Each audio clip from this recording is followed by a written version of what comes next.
یا مثلا ہاتھ باندھ کے نماز پڑھنے کی جو حکم ہے.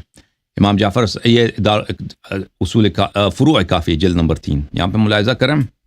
ولا تکفر فانما ذلك انما يفعل ذلك المجوس. یہ حضرت امام محمد باقر علیہ السلام کی حدیث ہے. جی ہاں، صفحہ نمبر کون سا ہے؟ صفحہ نمبر 299.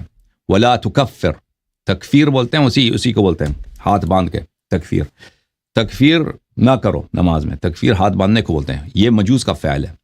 اچھا. ولا تلثم، یہ جو پگڑی لگا کے چہرے پہ اس کا پگڑی کا ایک حصہ جو ہے چہرے پہ لگا دینا نا نقاب کی طرح، اس سے بھی منع. اچھا.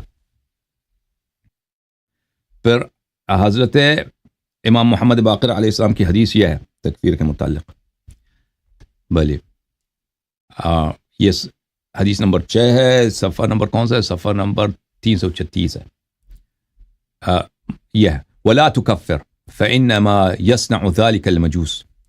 تکفیر کرنے سے منع، ہاتھ باندھنے سے منع. اچھا، جہاں تک اس کا تعلق ہے الحمدللہ آمین کہنے کا سورہ حمد کے آخر میں آپ کو وسائل الشیعہ دکھا دوں. وسائل الشیعہ جلد نمبر 6 میں.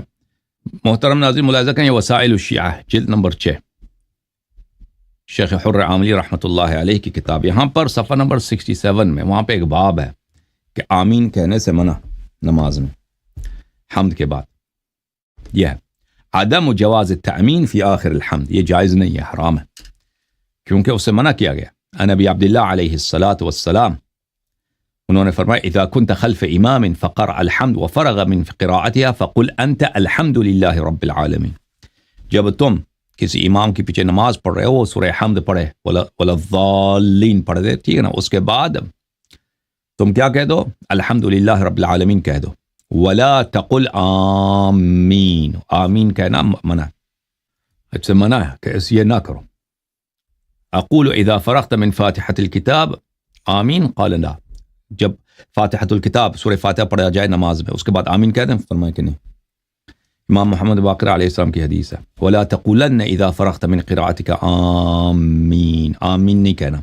فإن شئت قلت الحمد للہ رب العالمین. اگر کہنا چاہو الحمد للہ رب العالمین کہہ سکتے ہو، چاہے جماعت میں چاہے فرادہ میں. آمین نہیں کہہ سکتے.